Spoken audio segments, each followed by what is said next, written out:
Hello guys, welcome back to my YouTube channel.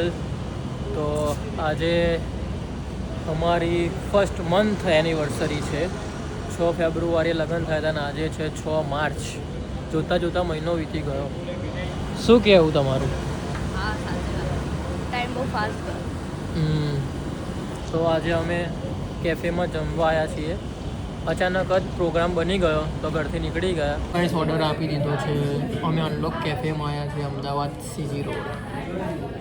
તો જોઈએ order.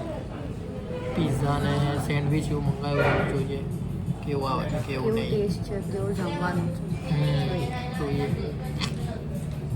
શું કહેવું તમારું? ટેસ્ટ માટે હા, ટેસ્ટ માટે જ ને. હજુ તો ખાધા પહેલાં ટેસ્ટ માટે પૂછી રહ્યો છું હું.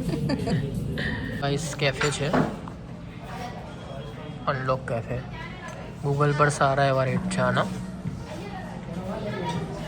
આજે આપણી ફર્સ્ટ મંથ એનિવર્સરી છે તો શું કહેવા માગશો?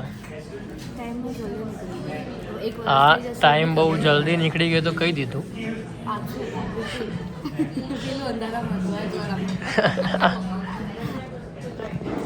વાત સાચી છે. અંધારાના અજવાળામાં બહુ ઘણો ફરક છે. અત્યારે દેખાતું હશે બધું. ગાઈસ, ઓર્ડર આવી ગયો છે. શું મંગાવ્યું છે એ આમના મોઢેથી સાંભળીએ. શું છે આ વસ્તુ? મુંબઈ દેશી style sandwich and Italian margherita. Okay, તો હવે જોઈએ ટેસ્ટમાં કેવું છે અને કેવું નહીં, અને પછી જણાવશું રિવ્યૂ. ઓકે. પિઝા જે સેન્ડવિચ છે અનલોક કેફે એન્ડ ફ્રાઈસ. જુઓ કેવું છે જમવાનું. સારું છે, ટેસ્ટ સારો છે. તો અમે જમવા અહીંયા આવી શકીએ.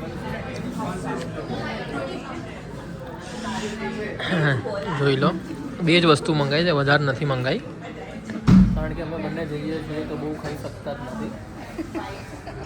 વધારે મંગાવીએ તો બધી પેકિંગ કે પાર્સલ કરવાનું જ થાય, એટલે અમે બે વસ્તુ જ મંગાવીએ. શું કહેવું?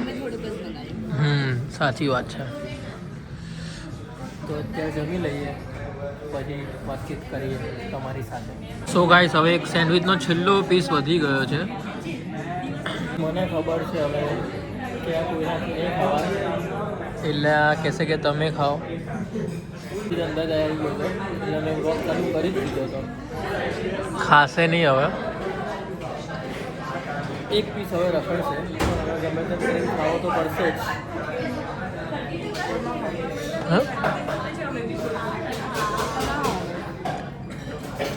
હું નહીં ખાઉં. એક પીસ આ નહીં ખાઉં તો પીસનો બગાડ થશે, તો મારે જ ખાવું.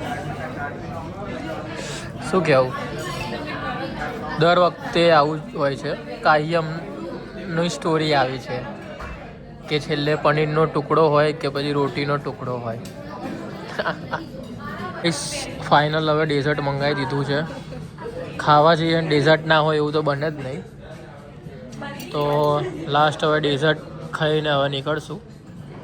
તો ડેઝર્ટનો લુફ્ત લઈએ.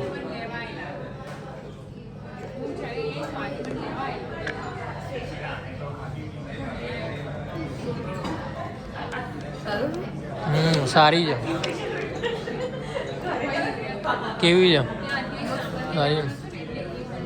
તો ગાઈસ, અડધું ડેઝર્ટ અમે ખાઈ લીધું છે, પણ હવે આમાં એવું કહેવામાં નહીં આવે કે મારાથી નહીં ખવાય. આ તો પૂરેપૂરું ખવાઈ જશે. આમાં તો આવશે જ નહીં કે અધૂરું મૂકીએ કે તમે ખાઓ હું ખાઉં, એવું તો નહીં જ આવે. શું કહેવું? સાચી વાત ને? આવા 10 ડેઝર્ટ આપો કે 50 ડેઝર્ટ આપો, પેટ ફૂલ હશે તો બી ખાઈ જ જશે, કારણ કે આ વસ્તુ જ એવી છે. શું કહેવું? સાચી વાત ને?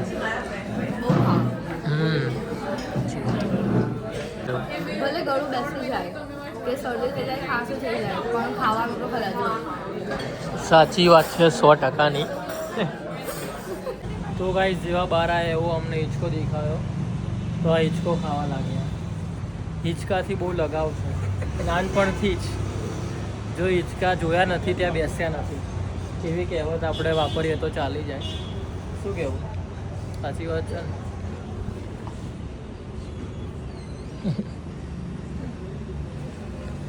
હિંચકા જોઈ લીધું એટલે હવે ઘેર જવાનું નામ નહીં લેતા, ભલે રાતના 2 વાગે 3 વાગે હિંચકા પર જ બેસી રહેવાનું. તો ગાઈસ હિંચકા ખાઈ રહ્યા છીએ અમે બંને અત્યારે. આમને પણ મજા આવી ગઈ બેસવાની, એટલે ઊભા થવાનું નામ નથી લેતા હવે. હિંચકા બી આપણા બી પ્રિય છે નાનપણથી જ જોવા જઈએ તો. એટલે તો ઊભા નહીં થતા. સાચી વાત છે.